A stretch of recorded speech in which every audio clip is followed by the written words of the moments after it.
एक बार एक किसान भगवान से बहुत ही नाराज हो गया। किसान बहुत मेहनती था, बहुत मेहनत से वो खेतों में अनाज उगाता, उसकी देखभाल करता, पर अक्सर उसकी फसल खराब हो जाती। कभी सूखा पड़ जाता, कभी बाढ़ आ जाती, कभी तेज धूप, कभी आंधी, कोई न कोई कारण बन ही जाता कि उसकी फसल खराब हो जाती। एक दिन वो किसान गुस्से में आसमान की ओर देखकर भगवान से कहा, हे ईश्वर, आपको लोग सर्वज्ञता मानते हैं कि आप सब जानते हैं, कहते हैं कि आपके इच्छा के बिना एक भी पत्ता नहीं हिलता, पर मुझे तो लगता है कि आप छोटी सी छोटी बात भी नहीं जानते। आपको तो ये भी नहीं पता कि खेती बाड़ी कैसे करते हैं। अगर आप जानते होते तो हर समय जो बाढ़, आंधी और तूफान आते हैं वो कभी नहीं आते। आप नहीं जानते कि कितना नुकसान उठाना पड़ता है हम किसानों को। यदि आप मेरे हाथ में ये शक्ति दे दे कि जैसा मैं चाहूँ वैसा मैं मौश कर दूं, फिर आप देखना मैं अन्य के भंडार लगा दूंगा। भगवान इस किसान के तीखे वाक्य सुनकर मुस्कुरा रहे थे और वो किसान के सामने प्रकट होकर बोले, मैं आज से तुझे ये शक्ति देता हूँ कि तुम अपनी खेतों पर तुम्हारी जैसी इच्छा ही तुम वैसा मौश कर दोगे। मैं बिल्कुल भी दखल नहीं दूंगा, तुम्हारी इच्छा से सब कुछ होगा। किसान बहुत खुश हो गया। किसान ने गेहूं की फसल अपनी खेतों में बोई। जब उसे लगा कि खेतों को धूप चाहिए तो खेतों को धूप मिले, जब पानी बरसना चाहिए तभी पानी बरसा। आंधी, तूफान, बाढ़ कुछ भी उसने अपने खेतों पर आने नहीं दिया। किसान के खेत में इस वर्ष ऐसी फसल हुई जैसी कभी नहीं हुई थी। हरी भरी लहलहाती फसल। मन ही मन वो बहुत खुश हो गया और सोचने लगा, अब सबूत के साथ दिखाऊंगा भगवान को कि इसे कहते हैं शक्ति का सही उपयोग। मेरी सफलता देखकर उन्हें अपनी नियम जरूर बदलने पड़ेंगे। कुछ दिन गुजरे, फसल कटने को तैयार हो गए।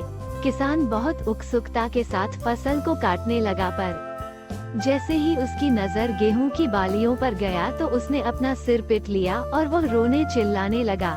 गेहूं की एक भी बाली के अंदर गेहूं का दाना नहीं था, सारी बालियां अंदर से खाली थी। किसान बहुत दुखी हो गया। उसने भगवान को रोते हुए फिर पुकारा, हे प्रभु, तुमने ये मेरे साथ क्या किया? क्या तुमने मुझे कोई सजा दी?